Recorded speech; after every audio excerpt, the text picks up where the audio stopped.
subscribers and friends of Cricket Happenings. This is your host Ram. Dear cricket fans, first and foremost, I do apologize for yesterday's recording, as I was not having much time. I actually covered some cricket commentary and also, as you know, Yusuf Pathan's blitzkrieg knock of 123 taking India home. Unfortunately, I saw that the recording was abrupt. I do apologize. I wouldn't know why. Probably it was a YouTube problem. And so, dear cricket fans, today there's not much cricket happening around all around the world.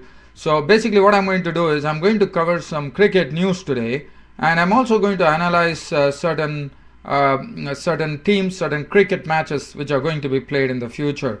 So we are going to start off with the first thing that we are going to New Zealand, where the match between as you know, the New Zealand domestic 2010-2011 season has started, and we call that the HRV Cup, which was played at the Whitestone Contracting Stadium in Oamaru.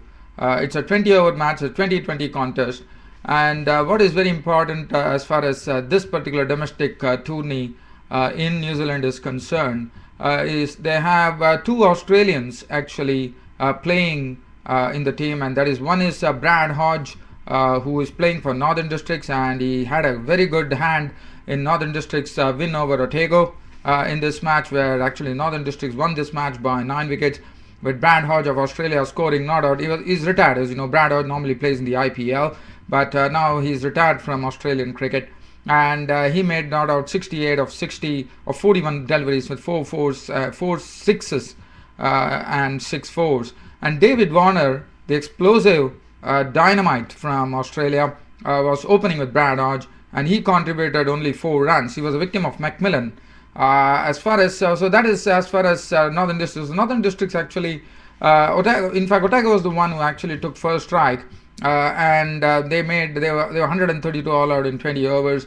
The contributions coming, some significant was Butler. Ian Butler, as you know, is a good all-rounder. He was out for 26. DCD Border made 23. And as far as the bowling for Northern Districts were concerned, nothing much to talk of. Brent Arnold, as you know, 4 overs, no made 1 for 93 for 24 for Aldridge. And as far as Northern Districts, they were home, as Wilson also contributed 58, 130 for 1. They got the victory in the 14th over, and they were home. So that was the match, as Northern Districts got 4 points against Otago. Now, I take you down to, this is in West Indies in Sri Lanka. And I'm told that rain, as you know, really played spoil sport in all those test matches, and we are just waiting for the one-day internationals to start between Sri Lanka and West Indies. The first match is actually scheduled to be played on 9th of December at Hambantota, but unfortunately the rain keeps following in Sri Lanka. And what's rain going to do? Rain is going to be another bane for as far as the one-days are concerned, and there is quite a possibility, and that's what the news is coming in from Sri Lanka, that probably they are going to have it probably in 2011, because things are not really getting any better in Sri Lanka, with the rain really rain all over the place in Sri Lanka.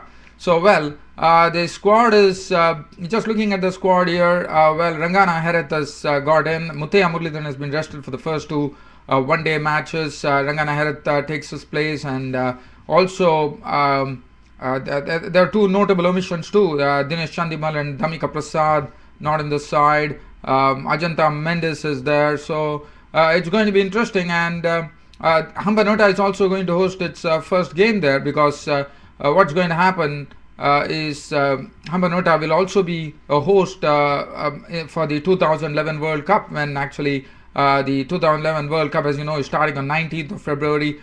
India, Sri Lanka and Bangladesh are the joint host of the World Cup 2011. I know everyone all over the world, people would be waiting for the 2011 World Cup to start. I can't really wait here, let me tell you that. And Kumar Sangakkara, Miley Javadne, we know the composition of the team. I don't think I should talk much about it.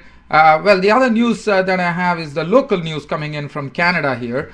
I'm told that Canada has actually signed up a deal with Reebok. As you know, Reebok, when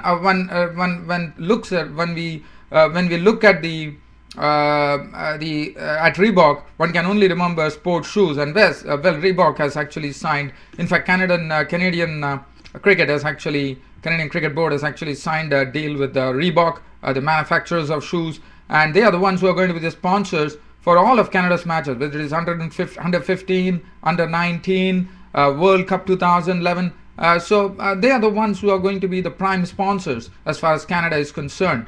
And another good thing for Canada is, Canada is qualified for the World Cup. Canada would be playing in the World Cup. So what they're going to is they're just trying to acclimatize to the subcontinental conditions. And Canada is going to play 10 games in India. And this is going to be played in Delhi, Raipur, Nagpur, and Mumbai. And there will be two matches that Canada will actually be playing like World Cup venues. One is the Jamta International Stadium in Nagpur and the Bombay Gymkhana ground. I am told that those players who would be going all the players would be going, but it seems Rizwan Cheema, Khurram Chauhan, as you know, Rizwan Cheema is an exciting batsman from Canada. Khurram Chauhan, Hamza Tariq would probably, they're waiting for the visas, and once that is done, they will also be flying through to India. Umar Bhatti probably has a leg injury.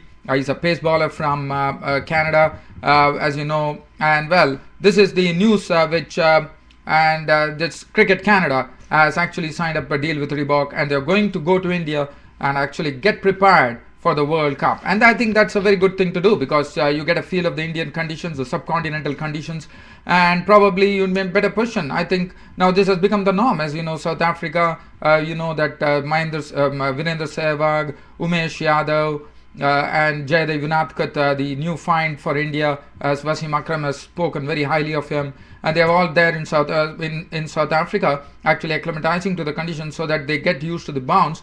When India go there, probably Virendra Sehwag is there, and Virendra Sehwag, you know what damage he can cause to the bowlers. So that's something which has probably become a norm nowadays. As you know, England also did the same thing. So there are a lot of things going nowadays. The other thing that I would like to talk about, India's victory yesterday. Yes, it was a great knock from Yusuf Pathan. Now, Yusuf Pathan has announced that I'm quite sure now Yusuf Pathan would definitely be there as far as the World Cup is concerned, because we were thinking, because Yusuf Pathan, what he does is that he brings, it's a big asset for the Indian team. And one good thing that I would like to talk about India's performance against New Zealand, one has to wait and see how they do a clean sweep of the series, when on December 10th we had the last match which will be played at Chennai. But what is very, very important is that India's reserve talent is really showing its wares, and that is something which India will be absolutely proud of. Already India are on the top, and now India has done this with the reserve talent. That goes to show that India is going to be a major force. Let me tell you, dear cricket fans, I have a strong feeling after what has happened here with India blazing along 4-0 right now. Even though New Zealand put a 315 score, still India could actually usurp that total. So that is something that one has to really see, and I think India would be a major force in the World Cup for sure. And with all big guns coming in, you have to see the team. There is no Mahendra Singh Dhoni, there is no Virendra Sehwag, there is no Sachin Tendulkar, and India are firing on all cylinders with a new captain, Gautam Gambhir. So, it can only augur well for India going from here. So that is one thing, and the other thing that I would like to talk about is Australia. What is Australia going to do? They have a lot of soul searching to do because they have already gone down in the Ashes series against England. They have a lot of things to do. And England batting, let me tell you, it's looking absolutely strong. There's none could actually shake it. Right, the edifice is so strong, you just can't shake England. England are looking absolutely strong here with the batting order, everyone getting into form, you name it, and they are there. Andrew Strauss, or